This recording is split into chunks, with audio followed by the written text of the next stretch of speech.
எங்களை அதிகமாய் நேசிக்கிற அன்பின் ஆண்டவரே, இந்த பரிசுத்த ஓய்வு நாளுக்காய் உம்மை துதிக்கிறோம், உம்மை ஸ்தோத்தரிக்கிறோம். இந்த வருடத்தின் இந்த 2வது மாதத்தின் முதலாவது ஓய்வு நாளிலே 2வது ஓய்வு நாளிலே உம்முடைய சன்னிதானத்திலே வந்து உம்மை ஆராதிக்க கொடுத்த கிருபைக்காய் ஸ்தோத்திரம். இப்பொழுது உம்முடைய வார்த்தைகளை தியானிக்கப் போகிறோம். ஆண்டவர் எங்களோடு கூட பேசுவீராக. உம்முடைய வார்த்தைகள் எங்களுடைய வாழ்க்கையிலே செயல்படட்டும். இயேசுவின் மூலம் ஜெபிக்கிறோம் எங்கள் ஜீவனுள்ள நல்ல பிதாவே, ஆமீன். ஆண்டவராகிய இயேசு கிறிஸ்துவின் நாமத்தினாலே வேதாகம ஐக்கிய சங்க ஊழியத்தின் சார்பாக உங்கள் அனைவருக்கும் என்னுடைய வாழ்த்துக்களை தெரிவித்துக் கொள்கிறேன். இந்த நாளிலும் உங்களோடு கூட ஆண்டவருடைய வார்த்தையை பகிர்ந்து கொடுக்கவும் இந்த ஆராதனையில் கலந்து கொள்ளவும் ஆண்டவர் கொடுத்த பெரிய ஸ்லாக்கியத்திற்காக நன்றி சொல்லிக் கொள்கிறேன். என்னை அழைத்த இந்த திருச்சபையின் பெரியவர்களுக்கு என்னுடைய நன்றியை நான் தெரிவித்துக் கொள்கிறேன். விசேஷமாக இந்த நாளிலே நம்மளுக்கு ஆராதனை நடத்தி தந்த பெண்களுக்காக நான் ஆண்டவரை துதிக்கிறேன், ஸ்தோத்தரிக்கிறேன். புத்தியுள்ள ஸ்திரீ, ஆமாம், அது ஒரு ஸ்திரீ. நான் மனசில் நினைச்சது புத்தியுள்ள ஸ்திரீகள் திருச்சபையை கட்டுகிறார்கள். அல்லேலூயா. கர்த்தர் உங்களை ஆசீர்வதிப்பாராக. நான் உங்களோடு ஒரு கேள்வி கேட்டு இந்த ஆராதனையிலே செய்தி கொடுக்கலாம் என்று நினைக்கிறேன். நாம் வாசித்த முதலாவது வேத பகுதியை நாம் திருப்பி வைத்துக் கொள்வோம். நியாயாதிபதிகளின் புத்தகம் 2ஆம் அதிகாரம் அதன் 7ஆம் வசனத்தை வாசிக்கலாம். 2:7 யோசுவாவின் சகல நாட்களிலும் கர்த்தர் இஸ்ரவேலுக்காக செய்த அவருடைய பெரிய கிரியைகளை எல்லாம் கண்டவர்களும் யோசுவாவுக்கு பின்பு உயிரோடு இருந்தவர்களும் ஆகிய மூப்பரின் சகல நாட்களிலும் ஜனங்கள் கர்த்தரை சேவித்தார்கள். யாராவது ஒருவர் 10ஆம் வசனம் 11ஆம் வசனத்தை வாசிக்கலாம்.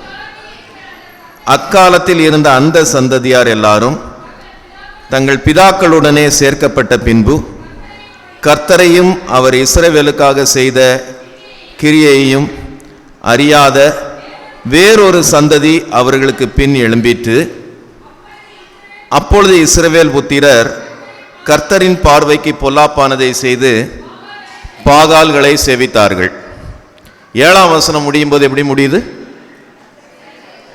11ஆம் வசனம் முடியும் போது எப்படி முடியுது? ஒருவேளை வசனத்தில் நமக்கு ஒரு 2-3 வசனம் தான் இடைவெளி இருக்குது மாதிரி தெரிகிறது. ஆனால் இதில் பல சந்ததிகள், நிறைய ஜென்ரேஷன் அதில் மூவ் ஆயிருக்கு.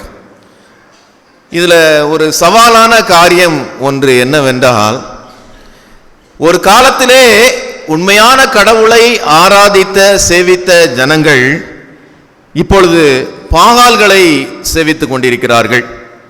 அதில் குறிப்பிடப்பட்ட காரியம் என்னவென்றால், கர்த்தரை அறியாத ஒரு சந்ததி உருவாயிற்று என்று இங்கே வேதம் தெளிவாக குறிப்பிடுகிறது.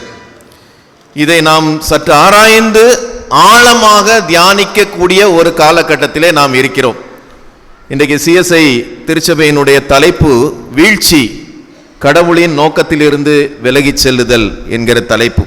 அதன் அடிப்படையில் தான் இந்த செய்தியை நான் ஆயத்தம் செய்தேன். இப்போ என்னுடைய கேள்வி என்னவென்றால், இப்படி ஆண்டவரை அறியாத ஒரு சந்ததி உருவாயிற்று என்று வேதத்திலே நாம் பார்க்கிறோமே, இதற்கு யார் காரணம்?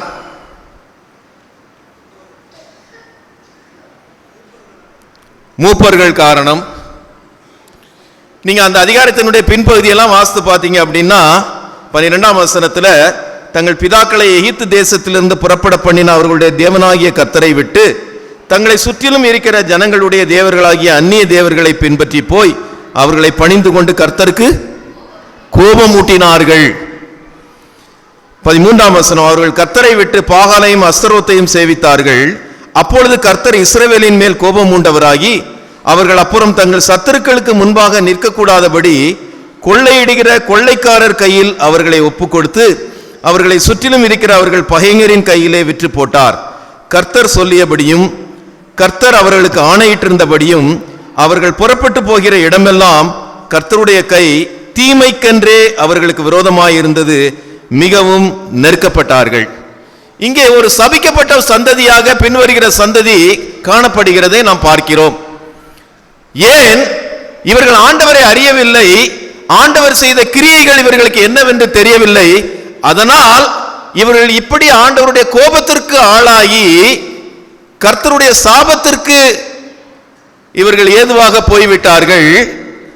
இன்னொன்று, கர்த்தர் இவர்களுக்கு விரோதமாக செயல்பட்டார். இது இன்னும் நம்முடைய சந்ததியிலே பின்னாடி வர்றதுக்கு நாட்கள் தூரம் அல்ல. ஏனென்றால் ஆண்டவர் அநேக காரியங்கள் மூலமாக நம்மோடு தொடர்ந்து பேசிக்கொண்டே இருக்கிறார். ஏனென்றால் காலங்கள் மாறிக்கொண்டிருக்கிறது, கலாச்சாரங்கள் மாறிக்கொண்டிருக்கிறது. இதனால் நம்முடைய பிள்ளைகள் எவ்வளவு தூரம் ஆண்டவருக்குள்ளாக இருக்கிறார்கள் என்பது பெற்றோராகிய நமக்கு தெரியும்.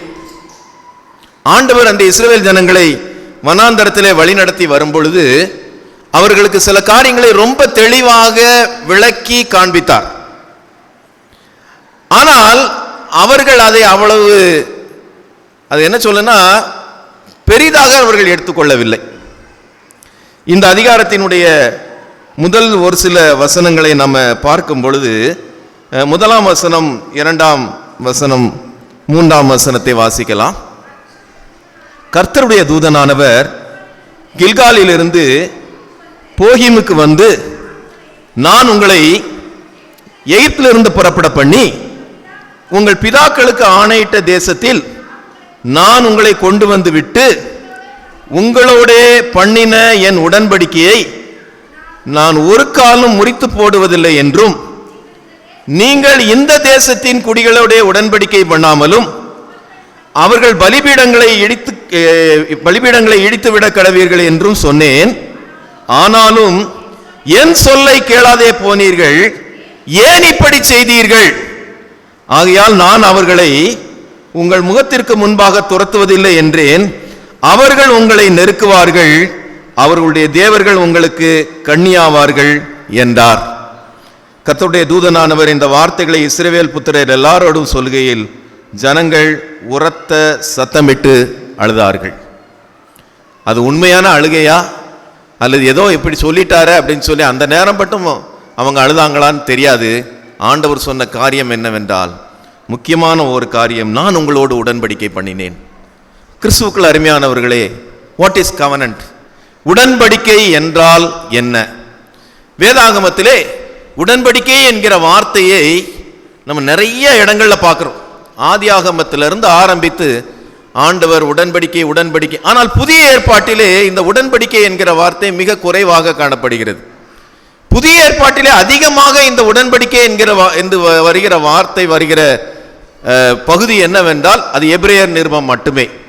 ஆனால் ஆண்டவர் தன்னுடைய மத்தேயு, மார்க்கு, லூக்கா எழுதின சுவிசேஷங்கள்ல, யோவான் எழுதின சுவிசேஷங்கள்ல இந்த உடன்படிக்கை என்கிற ஒரு காரியத்தையும், புதிய உடன்படிக்கை, புது உடன்படிக்கை என்கிற ஒரு காரியத்தையும் அவர் குறிப்பிடுகிறார். இங்கே ஆண்டவருடைய உடன்படிக்கை மீறி போகப்பட்டது. அதை ஜனங்கள் பெரிதாக எடுத்துக்கொள்ளவில்லை. உடன்படிக்கை என்றால் என்ன? உடன்படிக்கை என்றால் ஒரு பெரியவரும் ஒரு சிறியவரும் அல்லது ஒரு உயர்ந்தவரும் ஒரு தாழ்ந்தவரும் இணக்கமாக ஒரு காரியத்தை அவர்கள் செய்ய போவதற்காக தங்களை பேரம் பேசிக்கிறது. நான் உனக்கு இதை செய்தால் நீ எனக்கு இதை செய்ய வேண்டும். இது ஆல்மோஸ்ட் ஒரு அக்ரிமெண்ட் மாதிரி தான். ஆனால் ஆண்டவர் மக்களோடு, தம்முடைய பிள்ளைகளோடு உடன்படிக்கை செய்கிறார் என்றால், நீ எனக்கு இதை தர வேண்டும் என்று சொல்லி ஆண்டவர் எதிர்பார்க்கிற காரியம் வேறு ஒன்றும் கிடையாது. நீ என்னுடைய வார்த்தைக்கு கீழ்ப்படிய வேண்டும். இருக்கட்டியா, அது இருக்கட்டும், பரவாயில்ல. நீ என்னுடைய வார்த்தைக்கு கீழ்ப்படிய வேண்டும். நான் சொல்றதுக்கு நீ கீழ்ப்படிய வேண்டும். என்னிடத்திலே முழுவதுமாய் நீ அன்பு செலுத்த வேண்டும்.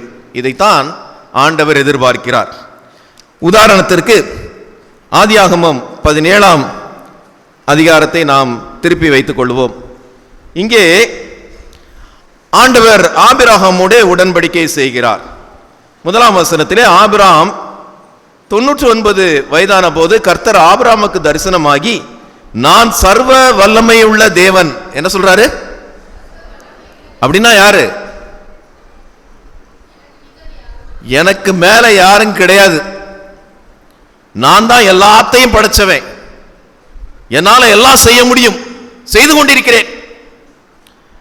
நீ எனக்கு முன்பாக நடந்து கொண்டு உத்தமனாயிரு. நான் உன்கிட்ட எதிர்பார்க்கிற ஒரே காரியம், நீ எனக்கு முன்பாக நடந்து கொண்டு உத்தமனாயிரு. நான் உனக்கும் எனக்கும் நடுவாக என் உடன்படிக்கையை ஏற்படுத்தி உன்னை மிகவும் திரளாய் பெருக பண்ணுவேன் என்றார். இங்க என்ன ஆசீர்வாதத்தை சொல்றாரு? உன்னை மிகவும் திரளாய் பெருக பண்ணுவேன் என்றார். இல்லையா? ரொம்ப அருமையான ஒரு வார்த்தை. 15ஆம் அதிகாரத்தை நாம் பார்க்கும் பொழுது 15ஆம் அதிகாரத்திலேயும் அவர் சொல்லுகிறார்.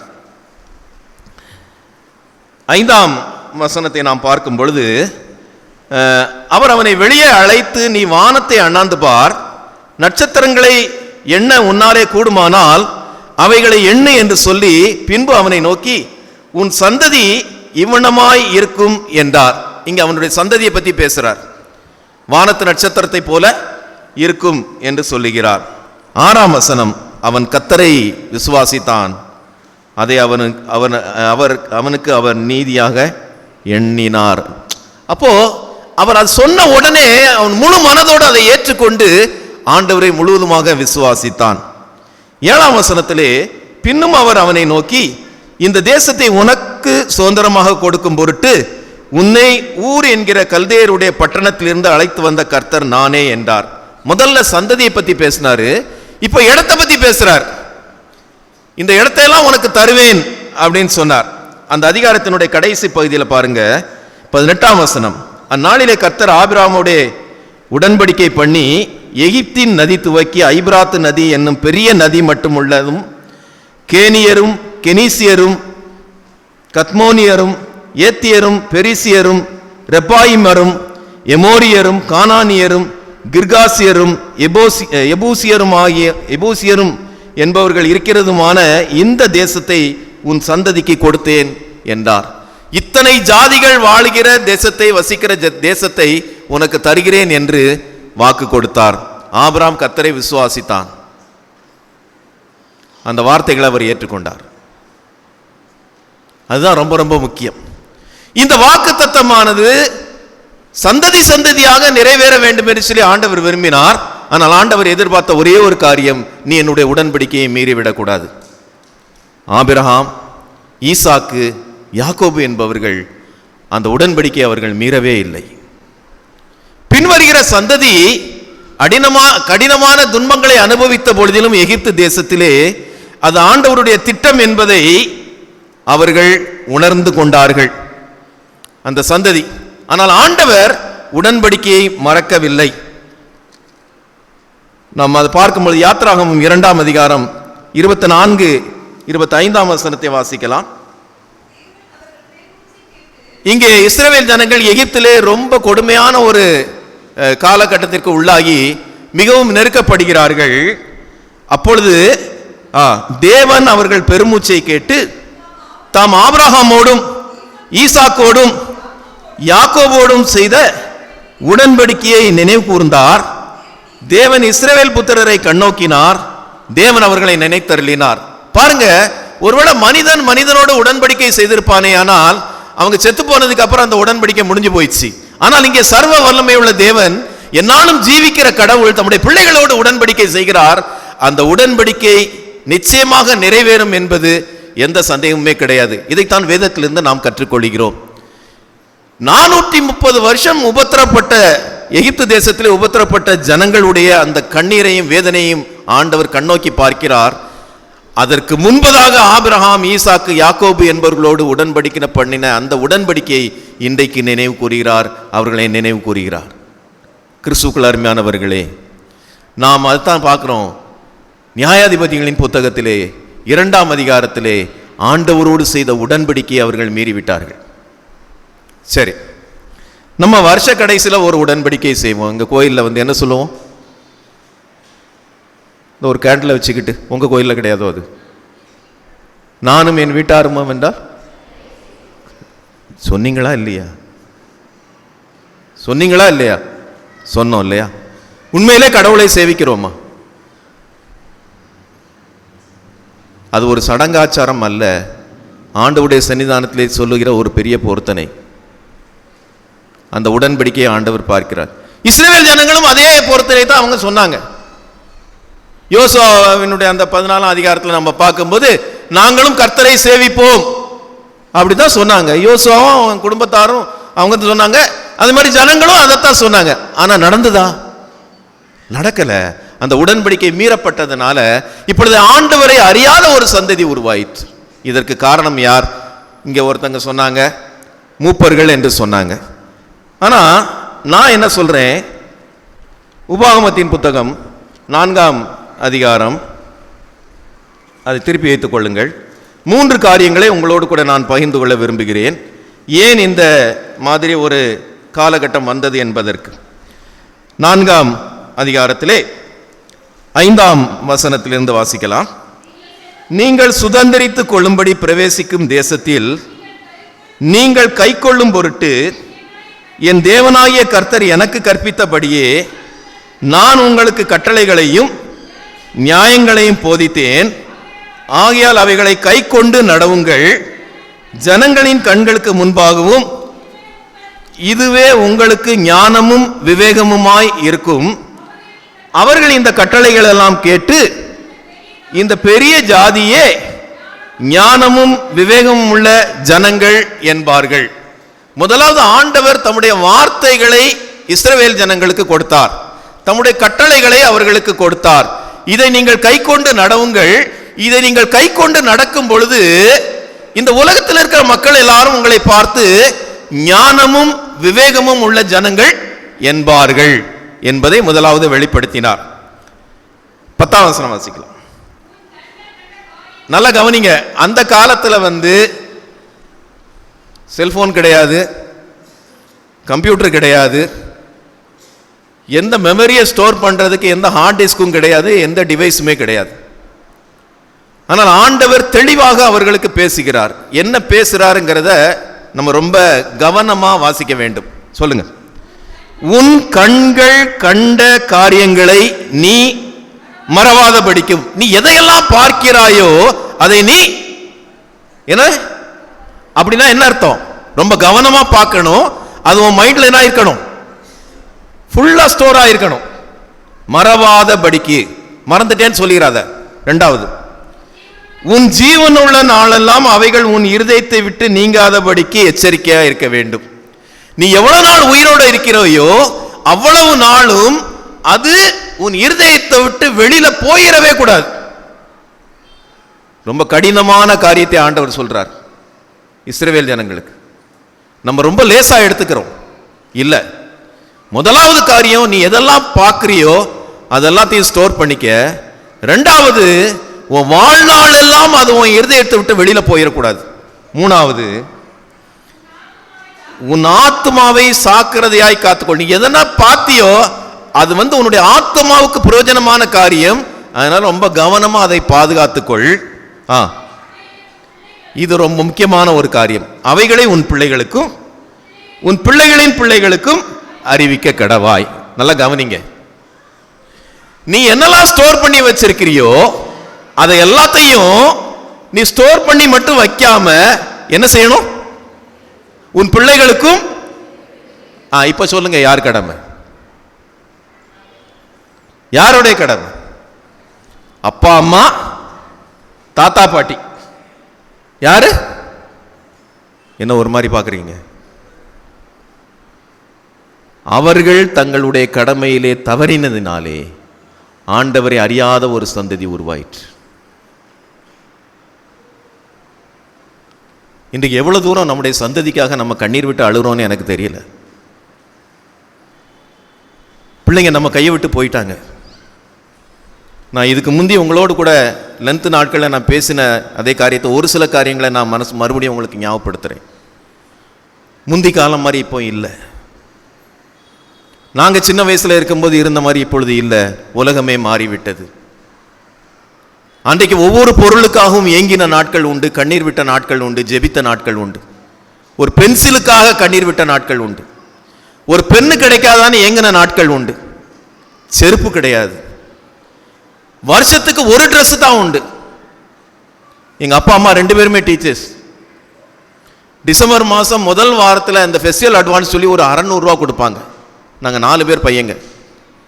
அந்த 600 ரூபா கிடைச்சா தான் பண்டிகைக்கு துணி எடுக்க முடியும். அந்த ஒரு ட்ரெஸ்ஸு தான் வாழ்க்கையிலே கிடைச்சிது. இன்னைக்கு என்னது? நம்முடைய பிள்ளைங்க எங்கே இருக்கிறாங்க? ட்ரெஸ்ஸை பற்றி ஏகப்பட்ட ட்ரெஸ் இல்லையா? சாப்பாடு, அன்னைக்கு என்ன சாப்பாடு போட்டாங்களோ அதை தாங்க சாப்பிட்டோம். நல்ல ருசியுள்ள சாப்பாடுங்கிறது ஒன்றும் கிடையாது. ஏன்னா ஃப்ரிட்ஜெலாம் கிடையாது. எப்படி இருந்தாலும் அதை சாப்பிட்டு எந்திரிச்சே ஆகணும். பிடிக்கலைன்னா நீ பட்னி கிடன்னு தான் சொன்னாங்க. இன்னைக்கு என்ன நடக்குது? வீட்டில் ஹோட்டல் நடத்திக்கிட்டு இட்லி வேணுமா, பூரி வேணுமா, பொங்கல் வேணுமா? எங்கே போயிடுச்சுது? பிள்ளைங்க கையில் கிரிப்பு போயிடுச்சு. அன்னைக்கு இட்லி வேணும் அப்படின்னு நம்ம சொன்னோம் அப்படின்னா ஒருத்தன் உளுந்து ஆட்டணும், ஒருத்தன் அரிசி ஆட்டணும். இன்னைக்கு அம்மின்னா என்னன்னு தெரியாது, ஆட்டோரல்னா என்னன்னு தெரியாது, உலக்கன்னா என்னன்னு தெரியாது. அந்த காலகட்டத்துக்குள்ள பிள்ளைங்க போயிட்டாங்க. ஈவன் கிரைண்டர் கூட மறந்து போயிடுச்சு. ஏன்னா இப்போ ரெடிமேடாக என்ன கிடைக்குது? மாவும் கிடைக்குது. எதுக்கு போட்டு மாவை வாங்கிக்கிட்டு நம்ம சமையல் பண்ணணும்? இட்லியாவே வாங்கிட்டு போகலான்னு சொல்லி இட்லி கடைங்க நிறைய. நீ போய் அலைய வேண்டாயா, உனக்கு வீட்டிலே கொண்டு வந்து தாரேன் அப்படின்னு சொல்லிட்டு 2-3 கம்பெனிக்காரன் என்ன செய்யறான்? அவன் பிழப்புக்கு அவனும் அலையுதான். பாருங்க, உலகம் எங்கேயோ மாறிடுச்சுங்க. நான் சின்ன வயசுல பார்த்த உலகம் இப்போ கிடையாது. இந்த உலகம் மாறிவிட்டது, மிகவும் மாறிவிட்டது. இன்னைக்கு பிள்ளைகள்கிட்ட ஒரு காரியத்தை குறித்து நீ இதுக்காக ஜெபம் பண்ணு அப்படின்னா அவன் எதுக்குன்னு கேட்கிறான். ஏன்னா எனக்கு ட்ரெஸ் ஒரு வருஷத்துக்கு குறைஞ்சது 3 ட்ரெஸ்ஸோ 4 ட்ரெஸ்ஸோ கிடைக்குது. நான் ஒரு பென்சில் கேட்டா நீ ஒரு டப்பாவே வாங்கி கொடுக்குற. எனக்கு பென்னு இத்தனை பென்னு கிடைக்குது. சண்டே கிளாஸ்ல பிரைஸ் கொடுக்குறாங்க, எங்கனாலும் கிடைக்குது, ஸ்கூல்லையும் கொடுக்குறாங்க. ஏகப்பட்ட பென் இருக்குது. எனக்கு அரசாங்கம் வேற ஹெல்ப் பண்ணுது. உன்னை பத்தி கவலை இல்லப்பா, உன் பிள்ளைய பத்தி தான் நாங்க கவலைப்படுதோம் சொல்லி பேக் கொடுக்காங்க, யூனிஃபார்ம் கொடுக்காங்க, சைக்கிள் கொடுக்காங்க, கம்ப்யூட்டர் கொடுக்காங்க, என்னெல்லாமோ கொடுக்காங்க. இதெல்லாம் வாங்கினதுக்கு அப்புறம் அவன் கேட்குறான், எதுக்கு நான் ஜெபம் பண்ணணுங்கிறான். நான் பேசுறதுல எதையாவது வித்தியாசமா பேசுனா தயவு செய்து கையை தூக்குங்க. பிள்ளைகள் உலகத்துக்குள்ளாக சென்று கொண்டிருக்கிறார்கள். இவன்கிட்ட போய் நீ பைபிள் வாசி ஜெபம் பண்ணு, கடவுளுடைய வார்த்தை என்ன அப்படின்னு சொன்னா அவனுக்கு அது புரிய மாட்டேங்குது. செல்போனுக்குள்ள போயிட்டாங்க. எதை எடுத்தாலும் மீடியா தான். ஒரு அப்ளிகேஷன் போடணுமா, இப்போல்லாம் எழுதி கிடையாது, எல்லாமே ஆன்லைனில் தான். உங்களுக்கு என்னென்ன தேவையோ, பேர் அமெண்ட் பண்ணணுமா, புதுசாக அப்ளை பண்ணணும், எல்லாம் ஆன்லைன் தான். கம்ப்யூட்டர் உலகத்துக்கு உள்ளே நாம் சென்று விட்டோம். புக் ரீடிங், புக்கு வாசிக்கிற ஹேபிட்டே பிள்ளைகளுக்கு இல்லாமல் போயிடுச்சு. எல்லாமே மீடியா, எல்லாமே கேட்ஜெட்ஸ், அந்த உலகத்துக்குள்ளே போயிட்டோம். இவங்க நம்ம கண்ட்ரோலில் இருக்காங்களான்னா நம்ம கண்ட்ரோலில் சுத்தமாக இல்லை. இதை விட பெரிய ஒரு சவாலான ஒரு காரியம் என்ன அப்படின்னா அவங்கள நம்ம கோபப்பட முடியாது. எங்கள் அப்பா ஆசிரியராக பணியாற்றும் பொழுது நான் அவங்ககிட்ட படிக்கும்போது பெற்றோர் பிள்ளைகளை கொண்டு விடுவாங்க. சார், இது என் பையன், கண்ணு மட்டும் இருக்கட்டும், உரிச்சி எடுத்துருங்க. அன்னைக்கு சொல்லிட்டு போகிறவங்க தான் அதுக்கப்புறம் ஒரு நாள் கூட ஸ்கூலுக்கு வர மாட்டாங்க. எங்கள் அப்பா ரிட்டையர்ட் ஆகும் பொழுது 1998 வருடம் எங்கள் அப்பாட்ட படித்தவன் அவன் அவனுடைய பிள்ளை எங்கள் அப்பாட்ட படிச்சுக்கிட்டு, எங்கள் அப்பா ஏதோ அந்த பிள்ளை பண்ணலை, ஹோம்ஒர்க் பண்ணலை அப்படிங்கிறதுக்காக உரிமையா ஏமா பண்ணலை அப்படின்னு கண்டிச்சிருக்காங்க. அவர் நிற்கிறார், யோ என் பிள்ளைய கண்டிச்சியாம, நல்லா இருக்காது, ஞாபகத்தில் வச்சுக்கோ. ஜெனரேஷன் மாறிவிட்டது. இன்னைக்கு நம்ம பிள்ளைங்களை ஏதாவது பேச முடியுமா? எதிர்பார்ப்புகள் மாறிவிட்டது. ஆண்டவர் எச்சரிக்கிறார். இப்படிப்பட்ட சவாலான சூழ்நிலையில வேதத்தை எப்படி, இந்த கடவுளை பத்தி எப்படிங்க சொல்லி கொடுக்கிறது? இந்த கடவுளை பத்தி எப்படி புரிய வைக்கிறது? வசதிகள் பெருகிவிட்டது, உடன்படிக்கைகள் மீறப்படுகின்றன. அன்னைக்கு இஸ்ரவேல் ஜனங்கள் உடன்படிக்கையை மீறினதுனால அவர்கள் ஆண்டவரை அறியாத ஒரு சந்ததியாக மாறிவிட்டார்கள். ஆண்டவர் அவர்களுக்கு விரோதமாக செயல்பட்டார். ஆண்டவர் சொல்ற காரியம்லாம், நீ வேற எதையும் பத்தி நீ கவலைப்படாத, என்னை பத்தி மட்டும்தான் நீ கவலைப்படணும். அதனால தான் சொல்றாரு, உன் தேவனாகிய கர்த்தரிடத்தில் உன் முழு இருதயத்தோடும் உன் முழு ஆத்மாவோடும் உன் முழு மனதோடும் அன்பு செலுத்துவாயாக. இது தவிர வேற எதையுமே நீ செய்யாத. அந்த முழு என்கிற வார்த்தைக்குள்ளே எல்லாமே அடங்கிவிட்டது. அன்றைக்கு இஸ்ரவேல் ஜனங்கள் ஆண்டவருடைய வார்த்தையை தங்களுடைய பிள்ளைகளுக்கு அறிவிக்க தவறிவிட்டார்கள். ஆண்டவருடைய வார்த்தை என்னன்னே தெரியாமல் அப்படி ஒரு சந்ததி உருவானதுனால அவர்கள் சாபத்திற்கு உள்ளானார்கள். இரண்டாவதாக, ஆண்டவரை வழிபடுவதற்கு அவர்கள் தவறிவிட்டார்கள். இதே உபாகமம் 4ஆம் அதிகாரத்திலே 7ஆம் வசனம், நம்முடைய தேவனாகிய கர்த்தரை நாம் தொழுது கொள்கிற போதெல்லாம் அவர் நமக்கு சமீபமாய் இருக்கிறது போல தேவனை இவ்வளவு சமீபமாய் பெற்றிருக்கிற வேறே பெரிய ஜாதி எது? ஆண்டவர் சொல்றாரு, நான் உன்னோட கூட இருக்கிறேன், நீ எங்க போனாலும் உங்களோட இருக்கிறேன். இயேசு கிறிஸ்து பரத்திற்கு எடுத்துக்கொள்ளப்படுவதற்கு முன்பதாக அவர் கொடுத்த வாக்கு தத்தம், உலகத்தின் முடிவு பரியந்தம் சகல நாட்களிலும் உங்களோடு கூட இருக்கிறேன். இன்றைக்கு கடவுளை தேடி பல இடங்களுக்கு ஜனங்கள் அலைகிறாங்க, எவ்வளவோ காசு செலவு பண்றாங்க, உடல் உழைப்பு, ரொம்ப கஷ்டப்படுறாங்க. ஆனா நம்முடைய ஆண்டவர் ரொம்ப தெளிவாக சொல்லுகிறார், நீ எங்கேயுமே அலைய வேண்டாம், எங்கே 2 பேர் 3 பேர் என்னுடைய நாமத்தினால கூடியிருக்கிறீர்களோ அவருடைய மத்தியிலே நான் இருக்கிறேன் என்று சொன்னார். இங்க பாருங்க, இங்க சொல்லும் பொழுது அவரை நாம் தொழுது கொள்ளும் பொழுதெல்லாம் அவர் நமக்கு சமீபமாய் இருக்கிறது போல, கடவுளை இவ்வளவு சமீபமாய் பெற்றிருக்கிற வேற ஜாதி எதுங்க? அப்ப எவ்வளவு தூரம் நாம் உண்மையாய் கடவுளை தொழுது கொள்கிறோம்? அதுதான் கேள்வி. ஒரு காலத்துல வெளிநாடுகள்ல இருந்து மிஷினரிகள் இந்தியாவுக்கு வந்தாங்க, வந்து ஊழியம் செஞ்சாங்க. இன்னைக்கு வெளிநாட்டுடைய நிலைமை என்ன? ஆலயங்கள் மூடப்பட்டு கிடக்கின்றன. திறந்த ஆலயத்தில் போய் ஆண்டவரை ஆராதிக்கிற சந்ததி எதுன்னு பார்த்தீங்கன்னா எல்லாமே 50 வயசு 60 வயசு 70 வயசு ஆட்கள் தான். எந்த யங் ஜெனரேஷன் எதுவுமே கிடையாது.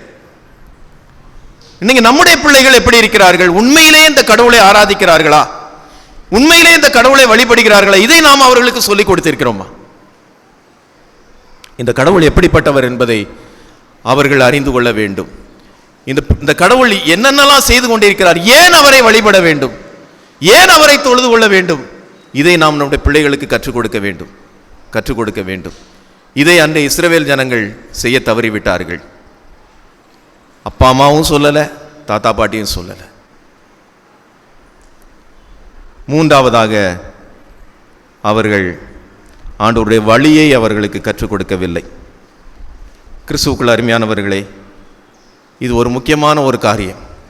உபாகமம் 8ஆம் அதிகாரத்திலே நாம் பார்க்கும் பொழுது 1ஆம் வசனத்திலிருந்து நாம் வாசிக்கும் பொழுது, நீங்கள் பிழைத்து பெருகி கர்த்தர் உங்கள் பிதாக்களுக்கு ஆணையிட்டு கொடுத்த தேசத்திலே பிரவேசித்து அதை சுதந்திரிக்கும்படி நான் இன்று உங்களுக்கு விதிக்கிற எல்லா கட்டளைகளின்படியும் செய்ய சாவதானமாய் இருப்பீர்களாக. உன் தேவனாகிய கர்த்தர் உன்னை சிறுமைப்படுத்தும்படிக்கும் தம்முடைய கட்டளைகளை நீ கைக்கொள்ளுவாயோ கைக்கொள்ள மாட்டாயோ என்று அவர் உன்னை சோதித்து உன் இருதயத்தில் உள்ளதை நீ அறியும்படிக்கும் உன்னை இந்த 40 வருஷம் அளவும் வனாந்தரத்திலே நடத்தி வந்த எல்லா வழியையும் நினைப்பாயாக. நம்ம 95ஆம் சங்கீதத்தை ஒவ்வொரு ஆராதனையிலும் பாடலாக பாடுகிறோம். இன்னைக்கு பாடலை, மற்றபடி நம்முடைய சிஎஸ்ஐ ஆராதனை முறையிலே அந்த பாடல் இருக்கிறது. எதுக்காக பாடுறோம் எனக்கு தெரியல,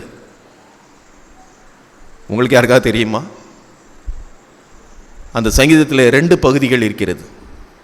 7ஆம் வசனம் வரைக்கும் ஒரு பகுதி, ஆண்டவரை துதித்து அவருடைய நாமத்தை நாம் போற்றுகிற பகுதி. அது 2ஆம் பகுதி இருக்குல்ல, அது ஒரு எச்சரிப்பான பகுதி. 8ஆம் வசனம் வாசிங்க. இன்று அவருடைய சத்தத்தை கேட்பீர்களாகில் வனாந்தரத்தில் கோபமூட்டின போதும் சோதனை நாளிலும் நடந்தது போல உங்கள் இருதயத்தை கடினப்படுத்தாதேயுங்கள். அங்கே உங்கள் பிதாக்கள் என்னை சோதித்து என்னை பரீட்சை பார்த்து என் கிரியை கண்டார்கள். 40 வருஷமாய் நான் அந்த சந்ததியை ஆரோசித்து, நல்லா கவனிங்க, இங்கே அதான் சொல்றாரு, 40 வருடங்கள் நான் உன்னை வழி நடத்தி வந்த எல்லா வழியையும் நினைப்பாயாக. அங்க சொல்றாரு 40 வருஷமாய் நான் அந்த சந்ததியை ஆலோசித்து கடைசியில் 2 கன்க்ளூஷனுக்கு வந்திருக்கேன். ஒன்று, அவர்கள் வழுவி போகிற இருதயம் உள்ள ஜனம். 2வது, அவர்கள் என்னுடைய வழியை அறியாதவர்கள். கிறிஸ்துவுக்குள் அருமையானவர்களே, 40 வருஷம் அவங்களுக்கு ஏதாவது குறை இருந்துச்சுதா? ஆண்டவரே கூட இருந்து அவர்களுக்கு மன்னாவை கொடுத்தார், கன்மலையின் தண்ணீரினால் அவர்களை திருப்தியாக்கினார், அவர்களை பாதுகாத்தார், அவருடைய பாதரட்சைகள் தேய்ந்து போகவில்லை, அவருடைய வஸ்திரங்கள் பழையதாய் போகவில்லை, அவருடைய கால் வீங்கவில்லை. அக்னி ஸ்தம்பத்தினாலும் மேக ஸ்தம்பத்தினாலும் ஆண்டவர் அவர்களோடு இருந்து வழி நடத்தினாரே. இந்த 40 வருடங்கள் வழிநடத்தின பின்பும் அவருடைய வழியை அவர்கள் அறிந்து கொள்ளவில்லை. அவர்கள் வழுவி போகிற இருதயம் உள்ள ஜனங்கள் அப்படின்னா என்ன தெரியுமா? இவரை முழுசும் அவங்க நம்பலைங்க, முழுசும் நம்பல. கிறிஸ்துவுக்குள் அருமையானவர்களே, நாம் ஆண்டவர் மேலே எவ்வளவு நம்பிக்கை வச்சிருக்கோம், எவ்வளவு விசுவாசம் வச்சிருக்கிறோம். இன்றைக்கு அந்த விசுவாசத்தை கெடுக்கிறதுக்கு தான் பிசாசானவன் பல காரியங்களை நம்முடைய வாழ்க்கையிலே கொண்டு வந்து நம்முடைய வாழ்க்கையை சின்ன பின்னமாக்கி கொண்டிருக்கிறான். உலக பிரகாரமான காரியங்கள் நம்முடைய வாழ்க்கையிலே வரும் பொழுது, குடும்பத்திலே வரும் பொழுது ஆண்டவரை விட்டு தூரமாக சென்று கொண்டிருக்கிறோம். ஆண்டவர் எச்சரிக்கிறார். அதனால கடைசியில் அந்த சங்கீதத்தின் முடிவில் என்ன சொல்றாரு தெரியுமா? ரொம்ப ஒரு சோகமான ஒரு முடிவில் வந்து முடியுது. என்னுடைய இளைப்பாறுதலில் அவர்கள் பிரவேசிப்பதில்லை என்று என்னுடைய கோபத்திலே ஆணையிட்டேன்னு சொல்றார். ஒருவேளை நம்முடைய பின்வருகிற சந்ததிக்காக நாம் கண்ணீர் விட்டு அழ வேண்டும், நம்முடைய சந்ததிக்காகவும் நம்ம கண்ணீர் விட்டு அழ வேண்டும். இந்த தேவன் என்றென்றைக்கும் உள்ள சதா காலங்களிலும் நம்முடைய தேவன் மரண பரியந்தம் நம்மை நடத்துவார். வேற யாருமே நம்ம கூட இருக்க போறதில்லை. இந்த உலகம் வந்து ஒரு நாள் நம்மளை ஏற்றுக்கிடாது. ஏனென்றால் நாம் உலகத்திற்குரியவர்கள் அல்ல. சரி, நம்ம வாசித்த சுவிசேஷ வேத பகுதியை நான் சுருக்கமாக விளக்கிவிட்டு நான் முடிக்கப் போகிறேன்.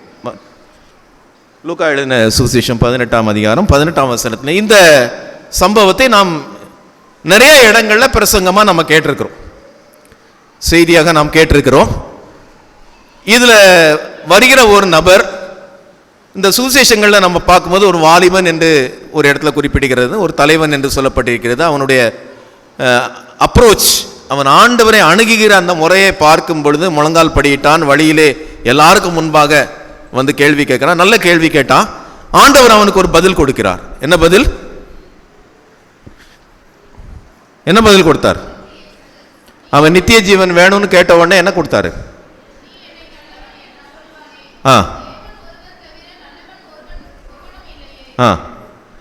விபச்சாரம் செய்யாதிருப்பாயாக, கொலை செய்யாதிருப்பாயாக, களவு செய்யாதிருப்பாயாக, பொய் சாட்சி சொல்லாதிருப்பாயாக, உன் தகப்பனையும் உன் தாயையும் கனம் பண்ணுவாயாக என்கிற கற்பனைகளை அறிந்திருக்கிறாயே என்றார். இதெல்லாம் உனக்கு தெரியுமில்ல அப்படின்னார். இன்னைக்கு நமக்கும் தெரியும், நம்முடைய பிள்ளைகளுக்கும் நிறைய வசனம் தெரியும் இல்லையா? 21ஆம் வசனம், அதற்கு அவன் இவைகளையெல்லாம் என் சிறு வயது முதல் கை கொண்டிருக்கிறேன் என்றான். 22ஆம் வசனம், இயேசு அதை கேட்டு, இன்னும் உன்னிடத்தில் ஒரு குறை உண்டு, உனக்கு உண்டானவைகளையெல்லாம் விற்று தரித்திரருக்கு கொடு, அப்பொழுது பரலோகத்தில் உனக்கு பொக்கிஷம் உண்டாயிருக்கும், பின்பு என்னை பின்பற்றி வா என்றார். நீ பெரிய பணக்காரனா இருக்கிற, அந்த பணத்தெல்லாம் வச்சுட்டு நீ தேவனுடைய ராஜ்யத்துக்குள்ள போக முடியாது. அதனால அதெல்லாம் வித்து ஏழைகளுக்கு கொடு, தரித்திரருக்கு கொடு, பின்பு என்னை பின்பற்றி வா அப்படின்னு சொன்னார். என்ன நடந்தது? அவன் அந்த துக்கத்தை பாருங்களேன். அவன் மிகுந்த துக்கம் அடைந்தான், ரொம்ப துக்கம். அதை நம்ம வார்த்தையில சொல்ல முடியாது. ஏன்னா அவன் ஒரு பெரிய எதிர்பார்ப்போட வந்தான். ஆண்டவர் சொன்ன பதில் அவனால் ஏற்றுக்கொள்ள முடியவில்லை. ரொம்ப துக்கம், பயங்கரமான துக்கம். எதையே இழந்து போய்விட்டேனே அப்படிங்கிற துக்கம். அவன் என்னையுமே இழக்கல. ஆண்டவர் இழந்து போக செய்ய அப்படின்னு சொன்ன காரியத்தை அவன் இழந்து போக அவனுக்கு மனசு இல்லை. ஆனா துக்கம் அடைந்து விட்டான், மிகுந்த துக்கம் அடைந்து விட்டான். இன்னொரு சுவிசேஷத்துல மார்க்ல என்ன போட்டிருக்கு? நான் துக்கம் அடைஞ்சு அவன் போயிட்டான்னு போட்டிருக்கு. சரி, நான் கேட்கிறேன், அவன் துக்கம் அடைஞ்சு போனா இயேசு கிறிஸ்துவுக்கு சந்தோஷமா? நீங்க தான் பதில் சொல்லணும். நல்ல கேள்வி தானே கேட்டா, நல்ல பதில் சொன்னாரா இல்லையா? இன்றைக்கு நாமும் பரலோக ராஜ்யத்தை நோக்கி சென்று கொண்டிருக்கிறோம். அதுக்காகத்தான் நான் இதை பேசுறேன். ஒருவேளை பழைய ஏற்பாட்டு காரியத்தை வச்சு நான் முதல்ல உங்ககிட்ட பேசியிருக்கலாம். ஆனா இன்றைக்கு நாமும் பரலோக ராஜ்யத்தை நோக்கி சென்று கொண்டிருக்கிறோம். இந்த மனிதனுக்கு ஏற்பட்ட நிலைமை நமக்கு ஏற்படக்கூடாது. அதுக்காகத்தான் நான் பேசுறேன். ஆண்டவருக்கு சந்தோஷமா? இல்லையே. பாவிகளை ரட்சிக்கத்தானே வந்தாரு. அந்த பரலோக ராஜ்யத்துக்கு ஆள் சேர்க்கறதுக்கு தானே வந்தாரு. ஆனா அவர் சரியான காரியத்தை தான் சொன்னாரு. இவனால ஏற்றுக்கொள்ள மனதில்லை. சரி, நம்ம குடும்பத்தில், நம்ம வீட்டில், நம்ம பிள்ளைங்க நம்மகிட்ட ஏதாவது ஒரு காரியத்தை கேட்டு அவங்களுக்கு நம்ம நோ அப்படின்னு சொன்னா அவங்க துக்கம் அடைஞ்சிட்டாங்கன்னு வச்சுக்கோங்க, நம்ம எப்படி ஃபீல் பண்ணுவோம்? என்ன பேச மாட்டேங்கிறீங்க? எப்படி ஃபீல் பண்ணுவோம்? அவங்க ஏதாவது ஒரு பொருள் கேட்டாங்க, நம்ம வாங்கி கொடுக்கல, அவங்க கண்ணீரோடு அழுதுகிட்டே, நான் வேற என்னத்தை கேட்டுட்டேன், இதைத்தானே கேட்டேன் அப்படின்னு சொல்லி அழுதுகிட்டே போறாங்கன்னு வச்சுக்கோங்க, நீங்க என்ன செய்வீங்க? கூப்பிட்டு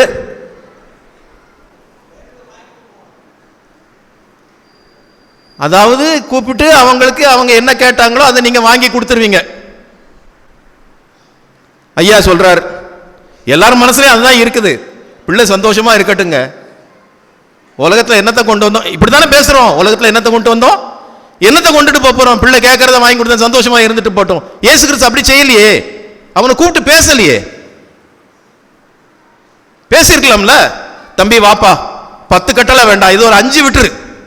என்னது என்னது ஒரு 5 விட்டுருப்பா, ஒரு 5 மட்டும் ஃபாலோ பண்ணு போதும். அவனுக்கு ஒரு ஆப்ஷன் கொடுத்துருக்கலாமே, ஏன் கொடுக்கல?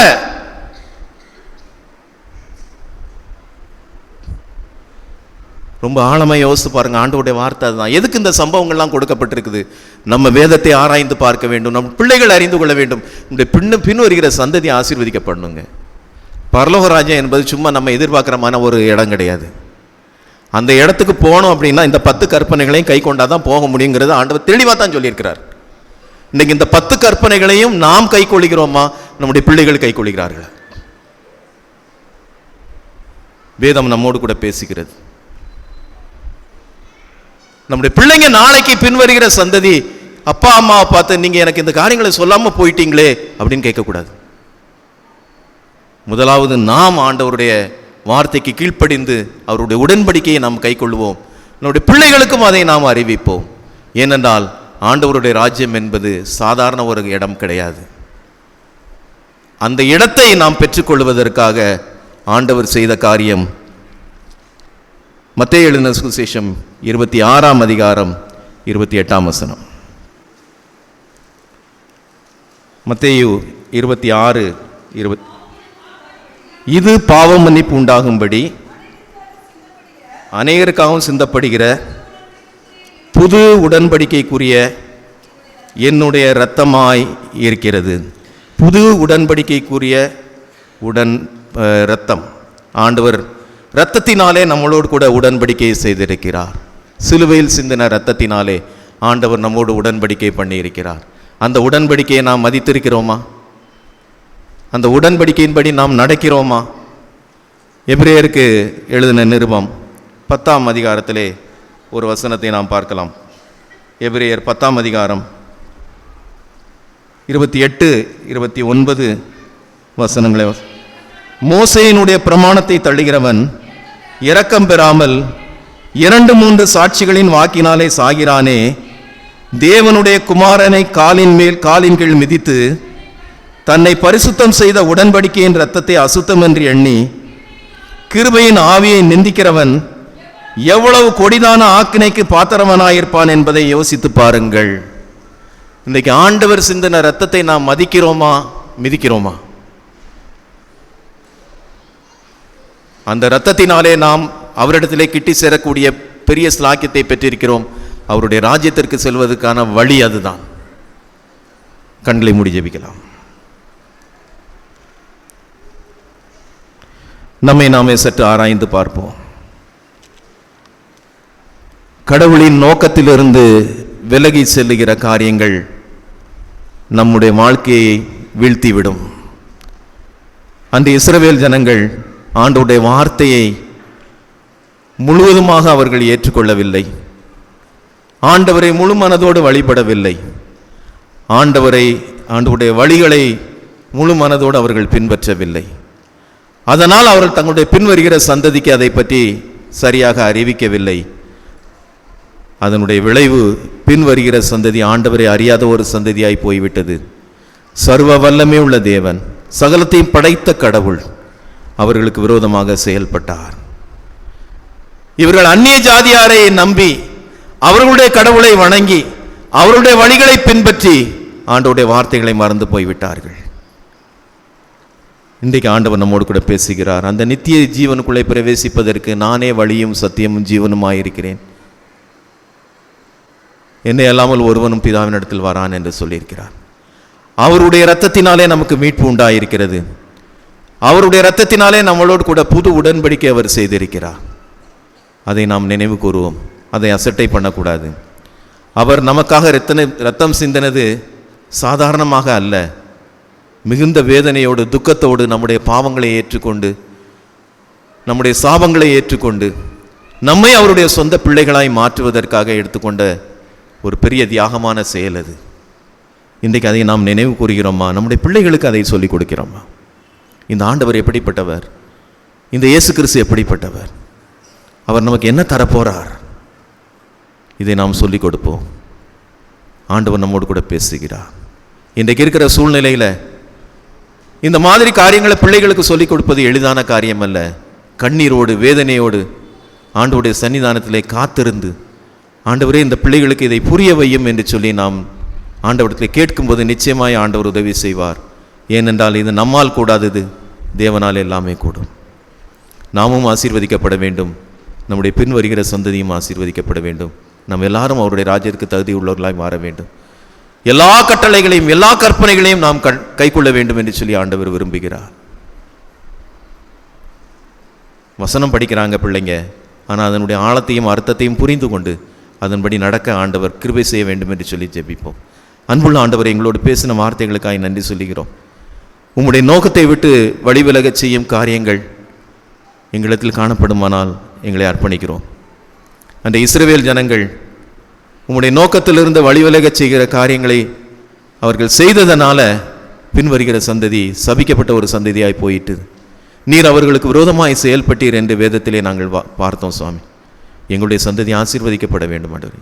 நீர் எச்சரிக்கிற இந்த காரியத்தை இன்றைக்கு நாங்களே எங்களுடைய வாழ்க்கையிலே பதித்து கீழ்ப்படிந்து, நீர் எங்களுக்கு என்ன சொல்லுகிறீரோ அந்த காரியங்கள் எல்லாவற்றிற்கும் நாங்கள் முழு மனதோடு ஒத்துழைத்து உம்முடைய வார்த்தைகளையும் உம்முடைய வழிகளையும் உம்மை வழிபடுவது எப்படி என்பதையும் எங்களுடைய பிள்ளைகளுக்கு நாங்கள் கற்றுக் கொடுக்க உதவி செய்யும். எல்லாவற்றுக்கும் மேலாக உம்முடைய ராஜ்யத்துக்கு தகுதி உள்ளவர்களாய் மாற்றும். இயேசுவின் மூலம் ஜெபிக்கிறோம் எங்கள் ஜீவனோட நல்ல பிதாவே, ஆமென்.